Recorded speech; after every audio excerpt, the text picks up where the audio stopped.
दक्षिण कोकणाची खास ओळख असलेल्या जांभा खडकांच्या पठारांना सडा म्हणतात.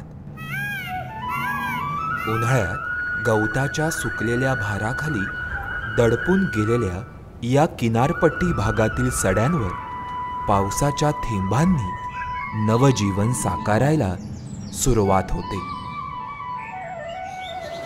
अरबी समुद्राला लागून असणाऱ्या या किनारपट्टी भागातील सड्यांवर जून महिन्यापासून सुरू झालेला पुष्प उत्सव अगदी ऑक्टोबरपर्यंत पाहायला मिळतो. त्यात अनेक दुर्मिळ आणि काही दिवसांसाठी फुलणाऱ्या संकटग्रस्त वनस्पतींचा समावेश असतो. कोकणातल्या कातळ सड्यांचं सर्वात मोठं वैशिष्ट्य म्हणजे येथे आढळणारं परिवर्तन म्हणजे अर्थात ट्रान्सफॉर्मेशन. जर आपण वेगवेगळ्या सीझनमध्ये पाहायला गेलो तर येथे प्रत्येक सीझनमध्ये वेगवेगळ्या प्रकारची जीवसृष्टी नांदताना आपल्याला इथे आढळून येते. या सड्यांवरचं जीवनसुद्धा या सर्व प्रकारच्या परिवर्तनाला अनुकूलित झालेलं आपल्याला पाहायला मिळतं. या सड्यांवरती पावसाचं पाणी हे फक्त 4 महिने असतं. या काळामध्ये अनेक प्रकारच्या वर्षायू वनस्पती म्हणजे ज्यांना एफिमेरल प्लांट्स म्हणतात या मोठ्या प्रमाणावरती उगवलेल्या आपल्याला पाहायला मिळतात आणि त्या या सड्यांच्या सौंदर्यामध्ये भर टाकताना आपल्याला आढळून येतात. रत्नागिरी आणि राजापूर तालुक्यामध्ये किनारपट्टीला लागून असणारे सड्यांचे विस्तीर्ण पट्टे पाहायला मिळतात. या सड्यांचं वैशिष्ट्य म्हणजे त्यावर कोरलेली कातळ शिल्प. या ठिकाणी पाण्याचं दुर्भिक्ष्य असतं आणि मातीची कमतरताही असते. त्यामुळे इथे उगवणाऱ्या अनेक वनस्पतींमध्ये अनुकूलन झालेलं दिसून येतं. हे अनुकूलन म्हणजे वनस्पतींचं कीटकभक्षण. गवती दवबिंदू ही अशीच एक कीटकभक्षी वनस्पती, सड्यांवर सहज दिसणारी. नावाप्रमाणेच या वनस्पतीचं पान हे दवबिंदूसारखं रूप धारण करून असतं. हे बिंदू या वनस्पतीने तयार केलेलं आम्ल आहे. या बिंदूंकडे कीटक आकर्षिले जातात. एकदा का कीटक या बिंदूवर बसला की खेळ सुरू होतो. कीटक त्यावर चिकटतो. तो जेवढा स्वतःला सोडवण्याचा प्रयत्न करतो तेवढा त्यात अडकला जातो. अशा वेळी ही वनस्पती आपले पाश त्याच्या भोवती गुंडाळते. कीटकाचे पचन करण्यासाठी ॲसिडयुक्त द्रव्य सोडते आणि त्याचे पचन करते. सड्यांवरची जी पाण्याचे डबके असतात त्यामध्ये विविध प्रकारच्या दुर्मिळ वनस्पती सापडतात. त्यापैकी ही एक विस्नेरिया ट्रायँड्रा जी महाराष्ट्र, कर्नाटक, केरळ या भागामध्ये प्रदेशनिष्ठ आहे आणि सड्यांवरील छोट्याशा डबक्यांमध्ये सापडतात. पावसाळ्यात सड्यांवर तयार होणाऱ्या छोट्या तळ्यांमध्ये अनेक दुर्मिळ आणि प्रदेशनिष्ठ वनस्पती उगवतात.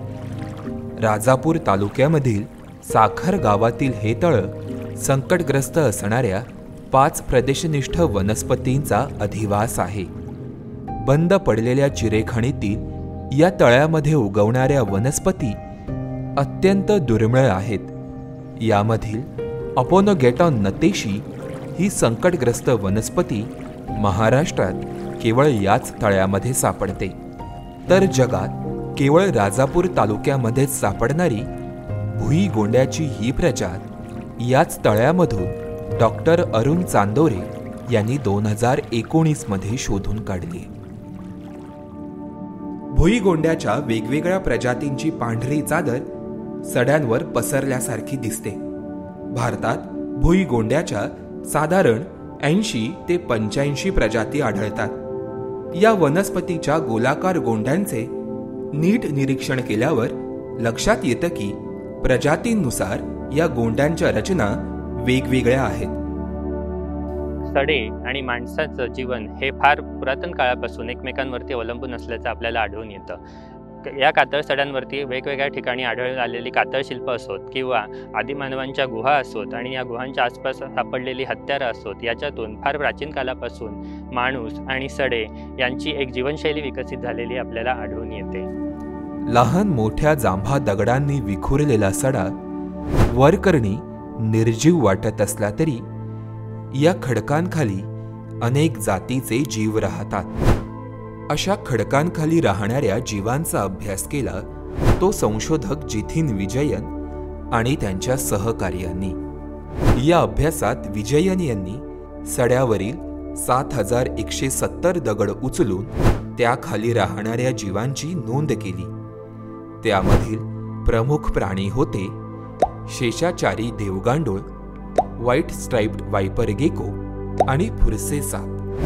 सड्यांवर तयार केल्या जाणाऱ्या आंब्यांच्या बागांमुळे या जीवांचा अधिवास कशा पद्धतीने बदलतो याचाही अभ्यास संशोधकांनी केला.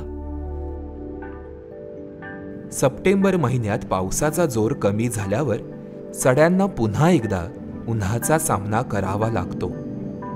मात्र या उन्हामुळे सडे पिवळ्या फुलांनी बहरून जातात. सोनकीच्या फुलांचा पिवळा बहर एखाद्या सोन्याच्या दागिन्यासारखा सड्यावर उठून दिसतो. ही पिवळी चादर सड्यांना एक सौंदर्य प्रदान करते. सड्याचं पाणी आहे ना, इकडे सडा आहे ना, सड्यावर सपाट भरपूर असल्यामुळे आणि मध्यम हा सड्याचा मध्यम भाग आहे जो आहे हा थोडा उंच असतो, दोन साईडला थोडा स्लोप होत जातो. त्यामुळे सड्याच्या दोन साईडला 2 गावं आहेत. मग ह्या गावाला सुद्धा पाण्यात इकडून जे पाणी जातं ते खाली सगळे डोंगराला जिरतं. डोंगरातनं पाणी आम्हाला पुढे मे महिन्यापर्यंत सगळं पाणी ते मिळतं.